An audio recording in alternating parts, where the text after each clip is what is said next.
Hello दोस्तों, मैं हूं अमरदीप सिंह। आप सभी का स्वागत करता हूं अपने YouTube चैनल CGPSC नॉलेज में। दोस्तों, जो हमारी ग्रामीण विकास वाली वीडियो सीरीज चल रही थी, आज उसमें हम जो टॉपिक कवर करने वाले हैं वो है वाटर शेड मैनेजमेंट सिस्टम, या आप बोल सकते हैं जल ग्रहण प्रबंधन, ये भी आप बोल सकते हैं। और इस टॉपिक से आपके पेपर में 5 से 6 क्वेश्चन पूछा जाना तय है। और ये टॉपिक जो है थोड़ा सा आपको बुक में कहीं नहीं मिलने वाला। अगर आप देखेंगे, आप कोई भी बुक अभी जो पब्लिश हुई है आप जाकर देख लीजिए, उसमें ये टॉपिक जो बताया गया है, उस जितना भी 6 चीजें वहां पर बताई गई है उससे एक ही क्वेश्चन कवर होगा जो पिछले साल आया है। बाकी 4 से 5 क्वेश्चन जो इस टॉपिक से पूछे गए थे वो अभी तक कोई भी बुक में कवर नहीं है। ठीक है, भविष्य में हो जाए तो वो मैं नहीं जानता, लेकिन वर्तमान में अभी तक कोई भी बुक में वो टॉपिक कवर नहीं है। कवर है तो सिर्फ क्या है, जल ग्रहण प्रबंधन क्या होता है, उसकी विशेषता के यही पार्ट कवर है। लेकिन जो पेपर में पूछे जाने वाले पार्ट है वो कवर नहीं है। ठीक है, तो इसलिए आज हम जो ये टॉपिक पढ़ने जा रहे हैं ये आपको किसी बुक में नहीं मिलने वाला। आप जाकर आप जो भी बुक है आप देखिए, कहीं बुक में आपको अवेलेबल नहीं है। हम एक एक चीज यहां पर कवर करेंगे। 2 से 3 वीडियो हमको वाटर शेड में लगेगा, लेकिन उसको हम जब पढ़ लेंगे, आप जो भी क्वेश्चन आए वो बना के देखे। भविष्य में जो भी क्वेश्चन आएगा आपके पेपर में, इस हमारे क्लास से बाहर नहीं होने वाला। तो ये टॉपिक आपके लिए बहुत ज्यादा इंपॉर्टेंट है और ये टॉपिक आपको कहीं नहीं मिलेगा। आप नेट में भी खोजिए, आपको बहुत मुश्किल होगी। तो ये वीडियो आपके लिए काफी ज्यादा इंपॉर्टेंट होगा। अगर आपको ये वीडियो अच्छा लगे तो वीडियो को जरूर लाइक कीजिए, चैनल को सब्सक्राइब कीजिए और ज्यादा से ज्यादा अपने दोस्तों में शेयर कीजिए। तो देखिए, सबसे पहले हम ये समझ लेते हैं वाटर शेड होता क्या है, फिर हम उसके पूरा जैसे पिक्चर आप देखने जाते हैं, पहले पिक्चर आने से पहले उसका ट्रेलर आता है, ट्रेलर के बाद पिक्चर लगती है, उसका प्रचार होता है। वैसे ही आज का जो पार्ट हम पढ़ने वाले हैं ये वाटर शेड का ट्रेलर है। ठीक है, जो मेन पिक्चर है वो हम अगली क्लास में पढ़ेंगे, लेकिन इसको समझे बिना आप मेन पिक्चर में नहीं जा सकते। क्लियर है? तो आपको वाटर शेड समझने के लिए आपको पहले जो आज हम क्लास में कवर करेंगे वो पूरी चीजें समझना जरूरी है, तभी आपको वाटर शेड की जो पार्ट है वो समझ आएगा। क्योंकि वाटर शेड मैनेजमेंट जो सिस्टम है वो आपका इन्हीं सभी योजनाओं का सम्मिलित रूप है, जो एकीकृत वाटर शेड प्रबंधन के नाम से या एकीकृत वाटर शेड प्रबंधन कार्यक्रम IWMP के नाम से, इंटीग्रेटेड वाटर मैनेजमेंट प्रोग्राम के नाम से जाना जाता है। तो देखिए, सबसे पहले हम थोड़ा सा बेसिक चीज वाटर शेड का समझ लेते हैं। देखिए, ये एक पहाड़ है मान लीजिए, क्लियर है।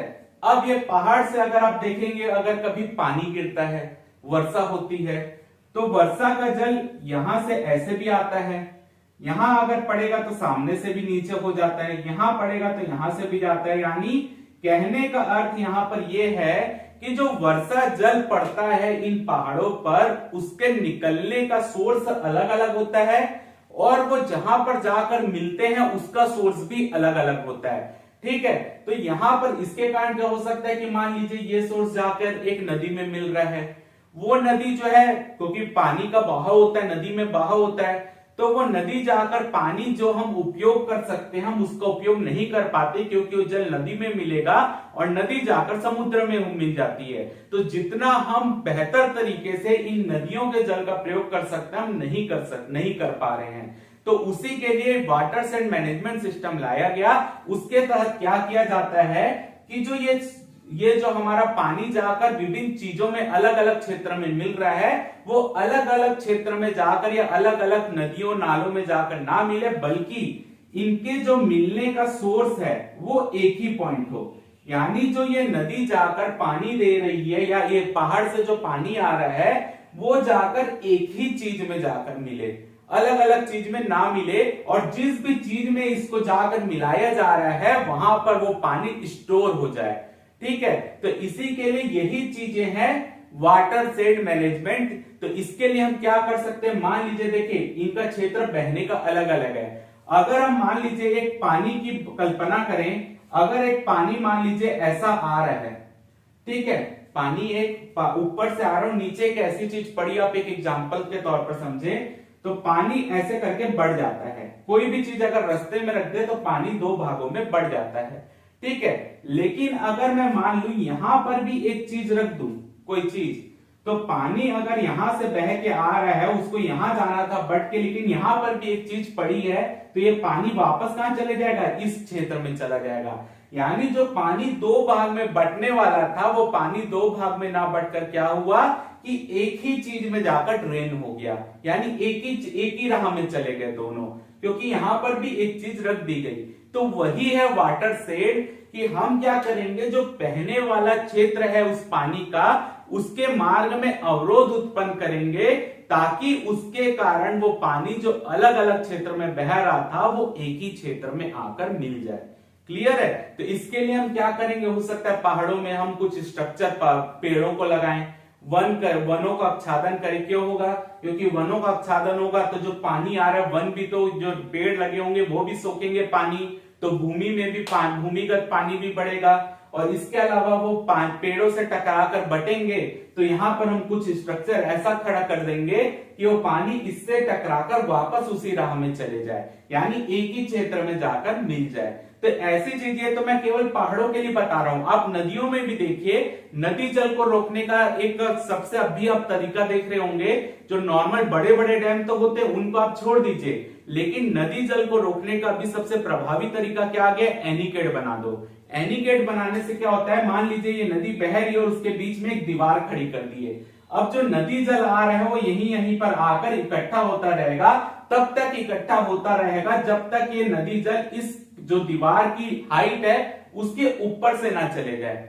ठीक है, बाकी इतना जल तो ये नदी में यहीं पर रुक जाएगा।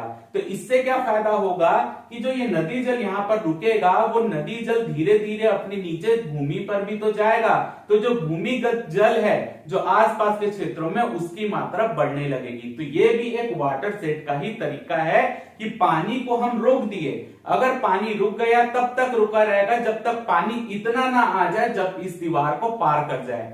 तो अगर पानी वही पार होगा दीवार से, जो एक्स्ट्रा पानी है, इतना पानी तो यहां पर रुके ही रहेगा।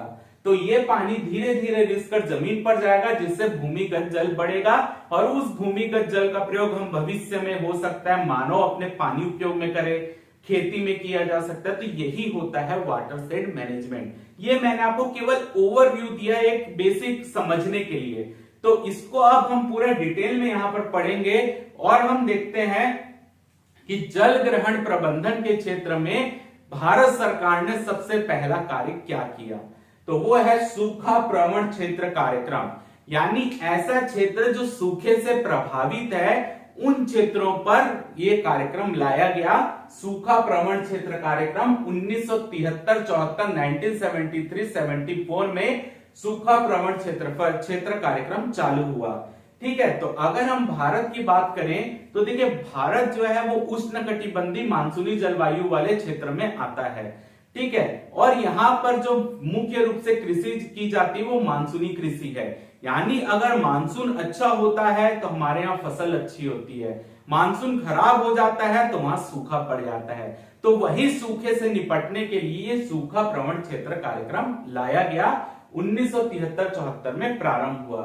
इसका उद्देश्य क्या है, फसलों के उत्पादन, भूमि की उत्पादकता, जल की उपलब्धता, पशुधन व मानव पर पड़ने वाले सूखे के प्रतिकूल प्रभाव को कम करना, क्योंकि अगर सूखा पड़ेगा फसल खराब होगी, भूमि में पानी नहीं आएगा, अगर ज्यादा पानी आ जाता है तब भी भूमि खराब हो जाती है, कम पानी आता है तब भी भूमि की उर्वरता शक्ति कम होती है, तो ये भूमि की उत्पादकता में भी प्रभाव डालता है। जल की उपलब्धता, सूखे से तो जल सीधा सीधा संबंधित है। पशुधन, पशुओं को भी पीने के लिए पानी चाहिए, सूखा पड़ेगा तो पशुओं को पीने के लिए पानी कहां मिलेगा, तो वैसी सेम चीज मानव पर भी, उसका मानव के पास पानी कमी होगी, उसके पीने के पानी की कमी होगी, और फसल उत्पादन करने में पानी कमी होगी, तो कहीं ना कहीं सूखा पड़ना मानव, पशु, भूमि और हमारी फसल सब पर प्रभाव डालता है। तो ये कार्यक्रम का उद्देश्य ही यही है, इन प्रभावों को कम करना। सेकंड पॉइंट, सतत रूप से भूमि जल संसाधन तथा वनीकरण के जरिए वाटर शेड पद्धति का विकास करना। तो सेम मैंने वाटर शेड आपको बताया कि पानी को स्टोर करना है, तो सतत रूप से भूमि जल संसाधन तथा वन के माध्यम से वन लगाएंगे, क्योंकि अगर जितने पेड़ रहेंगे वहां पर पानी जो रहेगा वो उतना ज्यादा पेड़ सोखेगा, भूमि में उतना ज्यादा पानी जाएगा, तो भूमिगत जल की मात्रा बढ़ेगी। साथ ही साथ अगर आप देखें जब कभी बाढ़ वाढ़ भी आ जाती है, अगर वहां पर वनों की कटाई नहीं हुई है तो नदी कभी अपना मार्ग नहीं बदलती। ठीक है, यानी क्योंकि मृदा कटाव हो जाता है इसलिए नदियां जल्दी जल्दी मार्ग बदलती हैं बाढ़ के समय। तो अगर यहाँ पर वनों का विकास किया जाएगा, यानी पेड़ वेड़ भी लगाए जाएंगे और जो नदियों के आसपास किनारों में पेड़ रहेंगे, तो कभी भी नदियां अपना मार्ग नहीं बदलेगी, क्योंकि वहां की जो मिट्टी रहेगी वो पकड़ी हुई रहेगी। ठीक है, जो पेड़ रहेगा मिट्टियों को पकड़ा हुआ रहेगा, उसकी जड़ें जो है मिट्टियों में धसी हुई रहेंगी, तो मिट्टियां हटेंगी नहीं, तो नदी अपना जल वहां पे अपना अलग रास्ता नहीं बना पाएगी। कम हो उसका मतलब जो हो सकता है कि रास्ता बने भी, लेकिन उसकी जो प्रतिशत है या प्रोबेबिलिटी है रास्ता नया बनने की, वो कम हो जाएगी। तो सूखा प्रवण क्षेत्र कार्यक्रम के अंतर्गत यही उद्देश्य है, यानी आपका सूखे से जो प्रभावित क्षेत्र है वहां पर कोई प्रभाव लोगों पर या पशुओं पर या फसलों पर ज्यादा ना पड़े, ये कार्यक्रम का यही उद्देश्य है। अगर हम देखें देश के 16 राज्य के 195 जिले के 972 ब्लॉक में ये कार्यक्रम प्रचलित है। अभी जो है एकीकृत समेकित वाटरशेड प्रबंधन कार्यक्रम के रूप में ये आ गया है, लेकिन ये योजना वर्तमान में इस कार्यक्रम के अंतर्गत भी चल रही है। तो देश के 16 राज्य के 195 जिले के 972 ब्लॉक में सूखा प्रवण कार्यक्रम चल रहा है।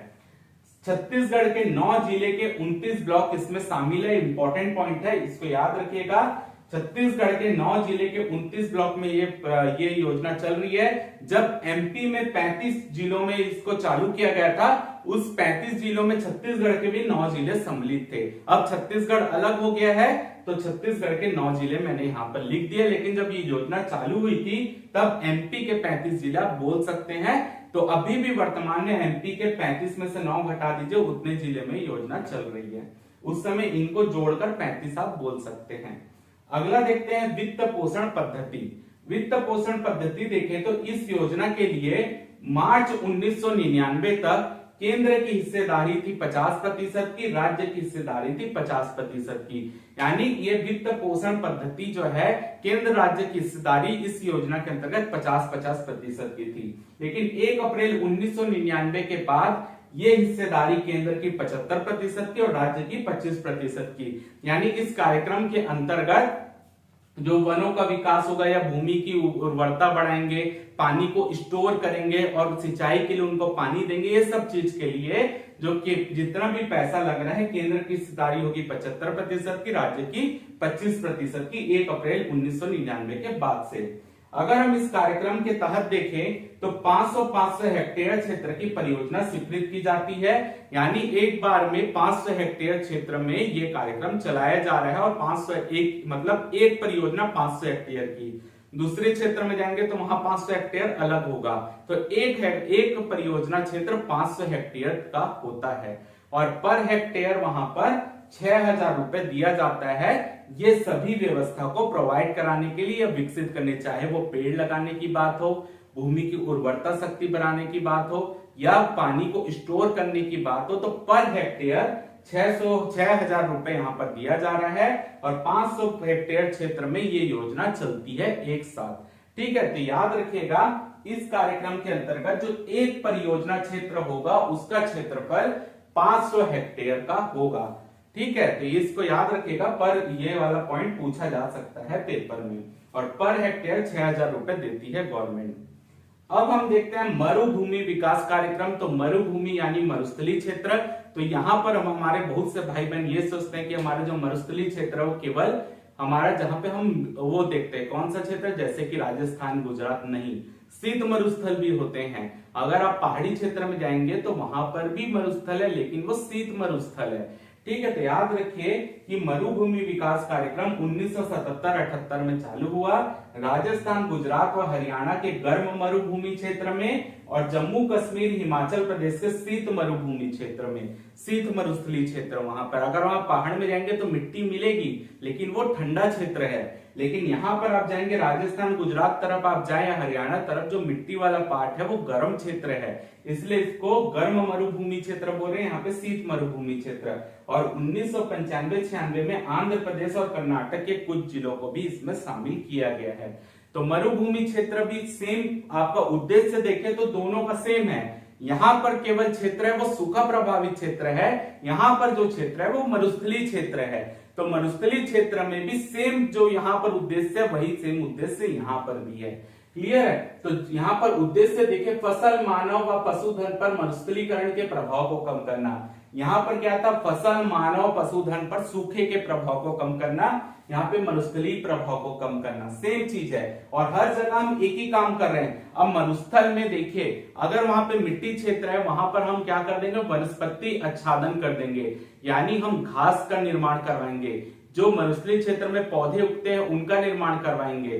ठीक है, यानी वहां पर हम क्या करेंगे? देखिए, इससे क्या फायदा होगा? जब मरुस्थल में हवा चलती है तो अगर आसपास कहीं पे खेत वेत भी होते हैं तो वो हवा के कारण वो मिट्टी उड़कर कहाँ चले जाती? खेतों में।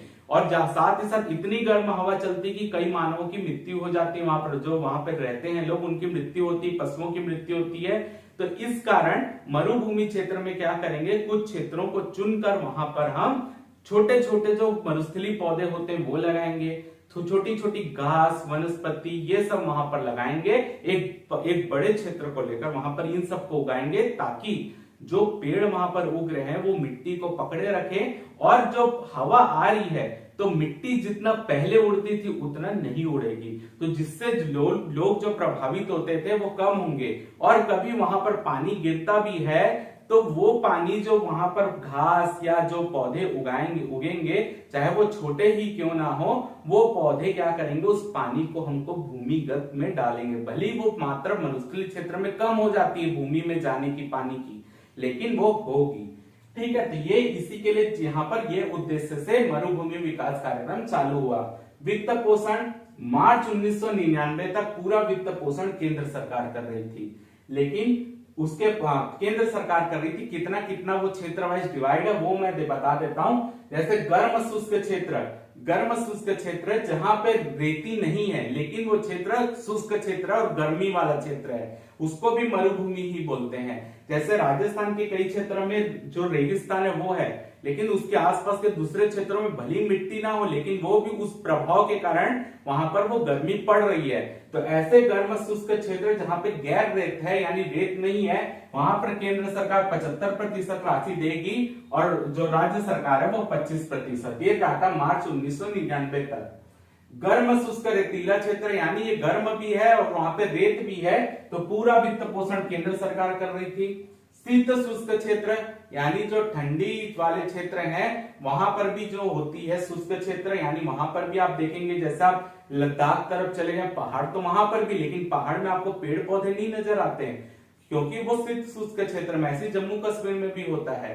तो यहाँ पर हिमाचल प्रदेश में भी पहाड़ अगर आप जाएंगे तो कई जगह ऐसे ही है जहां पर केवल पहाड़ और मिट्टी के पहाड़ है, लेकिन वहां पेड़ पौधे नहीं है। तो शीत शुष्क क्षेत्र, वहां पर भी 100% पूरा वित्त पोषण केंद्र सरकार कर रही थी। लेकिन 1 अप्रैल 1999 से ये तीनों क्षेत्र के लिए केंद्र की हिस्सेदारी 75% और राज्य की हिस्सेदारी 25% कर दी गई, यानी बंटवारा कर दिया गया।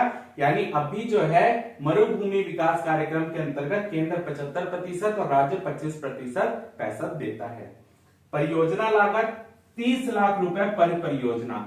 जहां पर ये परियोजना लागू होगी उस एक क्षेत्र में एक परियोजना के लिए 30 लाख रुपए पर परियोजना दिया जाएगा वहां पर ये काम करने के लिए। अगला देखते हैं समेकित बंजर भूमि विकास कार्यक्रम। ये तीसरा कार्यक्रम है, ये 1989-90 से प्रारंभ हुआ है। तो समेकित बंजर भूमि विकास कार्यक्रम क्या है? ऐसी भूमि या बंजर भूमि किसको बोलते हैं पहले मैं वो बता रहा हूं। ऐसी भूमि जिसे युक्ति युक्त प्रयासों से वनस्पतिक आच्छादन के तहत लाया जा सकता है। यानी कोई ऐसी भूमि अगर वहां पर हम कुछ प्रॉपर तरीके से एक प्लान बनाकर काम करें तो वहां पर हम वनस्पतियों को उगा सकते हैं, तथा इसमें वह भूमि भी शामिल है जिनकी उर्वरता, जल तथा भूमि संबंधित प्रबंधन ना होने के कारण अथवा प्राकृतिक कारणों से हासिल हो रही है। यानी इसके अंतर्गत वो भी चीजें शामिल है। अगर मान लीजिए जैसे कि हमारी जमीन है, भूमि, कृषि भूमि, वहां पर हमने जितना हमको भूमि के उर्वरक की आवश्यकता थी, जितना भूमि को हम उससे ज्यादा उर्वरक देते हैं, तो उससे भूमि क्या होती, बंजर होती है। या अगर प्राकृतिक कारण से भी वो भूमि जो है वहां पर आप बोल लीजिए वहां पर फसल नहीं हो पा रही, तो वो भी बंजर भूमि के अंतर्गत आएगा, और यही बोल रहा है। तो इसका समेकित बंजर भूमि विकास कार्यक्रम का उद्देश्य क्या है? भूमि की क्षमता व स्थानीय आवश्यकताओं को ध्यान में रखते हुए बंजर भूमि को वाटर सेट के आधार पर विकसित करना। वही चीज है, हर तीनों कार्यक्रम का उद्देश्य क्या, वाटर सेट के आधार पर विकसित करना, यानी जो पानी है उसको स्टोर करना, चाहे वो सूखा प्रभावित क्षेत्र हो, चाहे मरुभूमि क्षेत्र हो, और या वो चाहे बंजर भूमि क्षेत्र हो, तो वहां पर भी वाटर सेट को विकसित करना, यही उद्देश्य है। सेकंड पॉइंट, कार्यक्रम वाले क्षेत्रों में रहने वाले गरीब व उपेक्षित वर्ग के आर्थिक विकास को बढ़ावा देना। अब ये जो बंजर भूमि विकास कार्यक्रम जहां भी चलेगा, आसपास के लोगों को जो भी वहां पर देखे, जो चाहे वन का विकास किया जाए या पानी को स्टोर करने का जो भी काम किया जाए, वहां पर जो स्थानीय लोग होंगे, जो गरीब वर्ग के आ रहे बीपीएल श्रेणी के हैं, उनको काम पे रखा जाएगा, तो उनके आर्थिक स्थिति को बढ़ावा मिलेगा, यानी वो पैसे पाने में सक्षम होंगे। वित्त पोषण की बात करें तो 31 मार्च 2000 से पहले 4000 रुपए पर हेक्टेयर केंद्र सरकार देती थी। 31 मार्च 2000 से पहले 4000 रुपए पर हेक्टेयर के हिसाब से केंद्र सरकार वित्त पोषण करती थी, लेकिन 1 अप्रैल 2000 से 6000 रुपए पर हेक्टेयर दिया जा रहा है, जिसमें केंद्र सरकार का हिस्सा 5500 रुपए का है और राज्य सरकार का हिस्सा 500 रुपए का है। तो यहाँ पर देखिए 6000 में 5500 केंद्र सरकार दे रही है, 500 राज्य सरकार दे रही है 1 अप्रैल 2000 से। अब हम देखते हैं 11वीं, ये आपका तीनों कार्यक्रम मैंने पढ़ा दिया, सूखा प्रवण, मरुभूमि और आपका बंजर भूमि। ये तीनों कार्यक्रम में आपको जो भी चीजें मैंने बताई वो कब चालू हुआ वो आपके लिए इंपॉर्टेंट है, कितना वित्त पोषण है वो इंपॉर्टेंट है, पर हेक्टेयर कितना पैसा दिया जा रहा है परियोजना के लिए वो आपके लिए इंपॉर्टेंट है, या परियोजना लागत कितनी है जैसे 30 लाख रुपए, तो वो सब आपके लिए इंपॉर्टेंट है, वो याद रखिएगा। अब क्या किया गया, 11वीं जब पंचवर्षीय योजना में राज्यों से सलाह ली गई और राज्यों की सलाह के अनुसार 1 अप्रैल 2008 को, इंपॉर्टेंट डेट है याद रखिएगा, पेपर में आया हुआ है, एडीओ में 2 बार आ चुका है, 2 बार पेपर हुआ है, दोनों बार यही क्वेश्चन पूछा गया है। जो मैं आपको बोल रहा था एक क्वेश्चन हर बुक में मिलेगा, वो यही क्वेश्चन है। इसके अलावा जो आपके पेपर में क्वेश्चन पूछे गए आपको बुक में नहीं मिलेंगे। तो 11वीं पंचवर्षीय योजना में राज्यों से सलाह करके 1 अप्रैल 2008 को वाटर सेट विकास संबंधी मार्गदर्शी सिद्धांत जारी किए गए, या आप ये भी बोल सकते हैं कि जो 3 कार्यक्रम थे, सूखा प्रवण क्षेत्र कार्यक्रम, मरुभूमि विकास कार्यक्रम और समेकित बंजर भूमि विकास कार्यक्रम को एक करके एक नया कार्यक्रम बनाया गया, जिसका नाम था समेकित वाटर सेट प्रबंधन कार्यक्रम या इंटीग्रेटेड वाटर मैनेजमेंट प्रोग्राम। इनको मिलाकर ये प्रोग्राम बना दिया गया।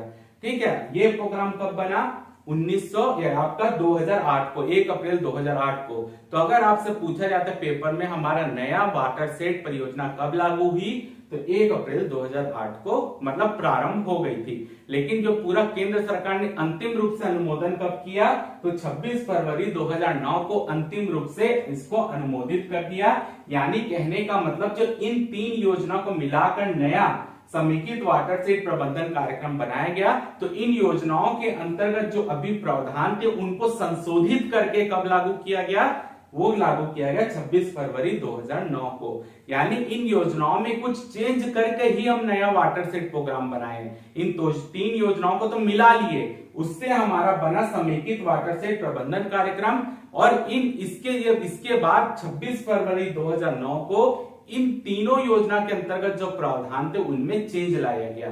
तो अगर आपसे पूछा जाए कि संशोधन के साथ कब लागू हुआ, तो 26 फरवरी 2009 को। सिर्फ इतना पूछा जाए कि वाटर सेट प्रोग्राम, नया समन्वित वाटर सेट प्रोग्राम कब से चालू हुआ, तो आपका आंसर 1 अप्रैल 2008 है। एक चीज और इंपॉर्टेंट है, मैं आपको बता दूं कि ये तीनों योजना, सूखा प्रवण क्षेत्र कार्यक्रम, मरुभूमि विकास कार्यक्रम या समेकित बंजर भूमि विकास कार्यक्रम, ये भूमि संसाधन विभाग की योजना है। ग्रामीण विकास मंत्रालय के अंतर्गत भूमि संसाधन विभाग की अंतर्गत ये योजना है।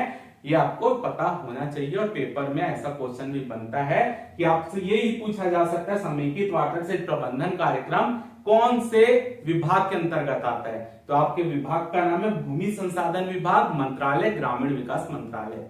क्लियर है।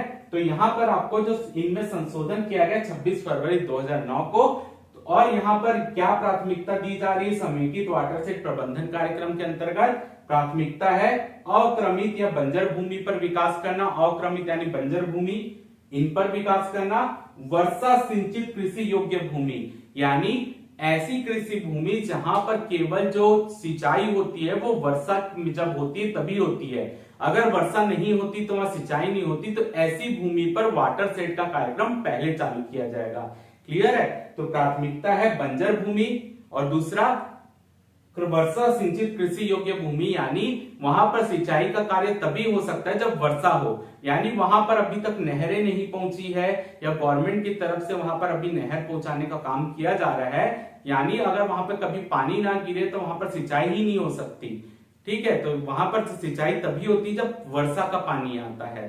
ठीक है, तो ये वर्षा सिंचित कृषि योग्य भूमि, इनमें प्राथमिकता पहले दी जाएगी और वाटर शेड यहाँ पर पहले बनाया जाएगा, क्योंकि जो पानी है उसको यहीं पर तो स्टोर करेंगे और स्टोर करके इनको पानी दे देंगे। तो ये दो प्राथमिकता मुख्य है। ये पिछले बार का 2017 का क्वेश्चन भी है। इसके अलावा और भी प्राथमिकता, इसको हम अगली क्लास में पढ़ेंगे। तो अगली क्लास आपके लिए इतना ज्यादा इंपॉर्टेंट क्लास है कि उससे पीछे अगली क्लास में हम 2 से 3 क्वेश्चन ऐसे पढ़ेंगे जो पिछले साल में आए हुए हैं और आने की इस साल भी उसकी बहुत ज्यादा संभावना है। उसमें हम क्या करेंगे, दोनों का कंपेयर कर लेंगे, यानी जब समेकित ग्राम विकास योजना यहाँ पे समेकित वाटर शेड प्रबंधन कार्यक्रम जब चालू हुआ तो उस समय उसके प्रावधान क्या थे, और 2009 में जब संशोधन हुआ तब प्रावधान क्या थे। तो दोनों का कंपेयर भी करेंगे। आपसे जो भी क्वेश्चन पूछे, आपसे एक क्वेश्चन उस चार्ट से जो मैं आपको बताऊंगा, कोई ना कोई क्वेश्चन वहां से आपके पेपर में आएगा ही। ठीक है, तो आप इसके स्क्रीनशॉट ले लीजिए।